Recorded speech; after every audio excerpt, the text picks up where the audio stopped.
유튜브 동영상 중에서는 뇌를 100% 가동시키는 방법에 대해 자세히 설명한 것들이 있습니다. 그럴듯해 보이죠? 저도 그 동영상에서 말한 것 말고 다른 특별한 방법을 본 적이 없는 것 같습니다. 어린 시절이랄까 젊은 시절이랄까 지적 능력을 높여보려고 별의별 방법을 다 찾아봤습니다. 이른바 명상부터 시작해 초능력까지 탐구해봤지만 역시 결론은 명확했습니다. 꽤 긴 시간 동안 어느 하나의 문제에 집중적으로 몰입해 몰두하다가 그 문제를 까맣게 잊고 있을 때 비로소 새로운 암과 통찰이 생겨난다는 것, 이른바 천재들의 발상법이라는 겁니다.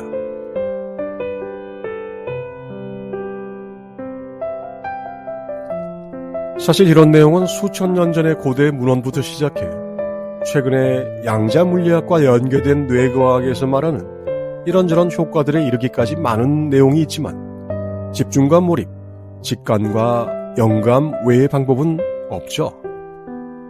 그렇다면 꽤 긴 시간 동안 집중하라고 하는데 실제로 얼마나 긴 시간을 말하는 것이며 까맣게 잊고 침잠하면 통찰이 생겨난다는데 어떤 정도로 잊어야 하는 것일까요? 뇌과학이나 메타인지의 전문가들이 한결같이 말하는 것은 완전히 새로운 통찰과 알을 마주하기 위해서는 최소 수년 또는 수십 년의 집중적인 몰두가 필요하다는 겁니다.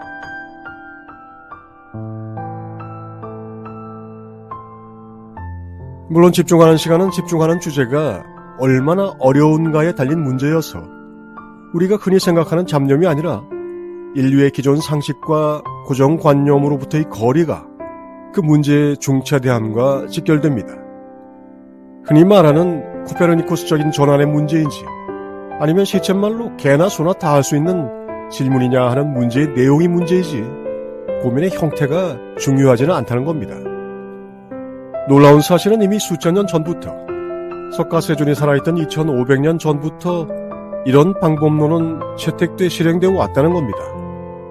이게 바로 선문답과 화두의 원리이기도 합니다.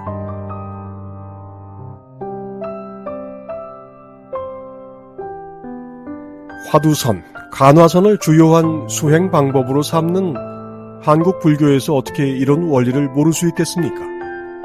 그럼에도 불구하고 세간의 간화선이 어느 정도의 집중인지를 아는 사람이 많지 않죠. 그렇게 오랫동안 집중할 수 있는 사람이 많지 않아서 그런 건 아니었을까 생각해 봅니다. 깨닫고자 하면 20년, 30년을 정해야 하는 어려움이 과정에 대한 설명을 지워버렸을 거라고 말입니다.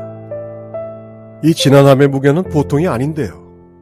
경전에서 말하기를 깨닫기 위해서는 최소한 7생이 필요하다는 말이 있을 정도라 20, 30년은 차라리 너무 우스워 보입니다.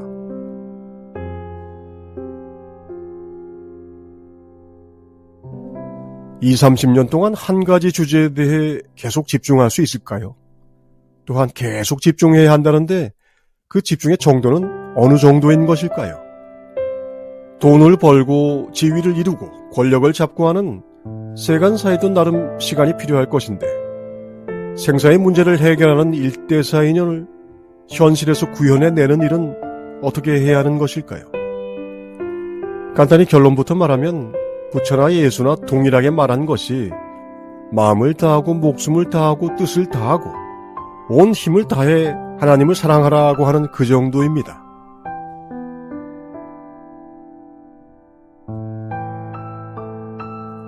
목숨을 걸 정도가 아니면 그것은 이쪽 동네에서는 집중이 아니며 뭐든 다하지 않는다면 차라리 그 노력을 다른 곳에 선하게 쓰는 것이 낫다는 것이 선현들의 가르침입니다. 그런데 현대 뇌과학은 이 가르침을 말 그대로 과학적으로 입증하고 설명합니다. 우리의 뇌가 이른바 깨달음이 가능한 방향으로 진화되어 왔다는 것이죠. 그리고 그 결정적이고도 핵심적인 요소는 엄청나게 강력한 의지라는 것입니다. 말 그대로 목숨을 걸 정도의 강력함이 깨달음이라는 통찰을 불러일으킨다는 것입니다.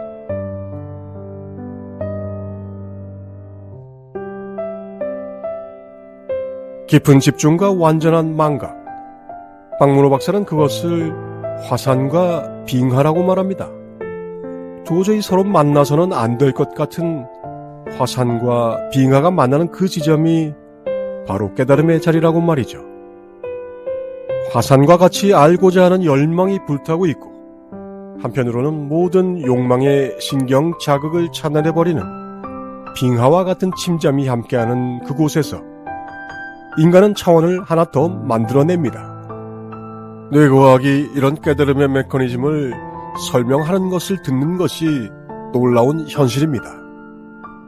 뇌를 100% 가동시키는 방법은 매우 위험합니다. 목숨을 걸면 당신의 에고가 정말 죽을 수도 있습니다.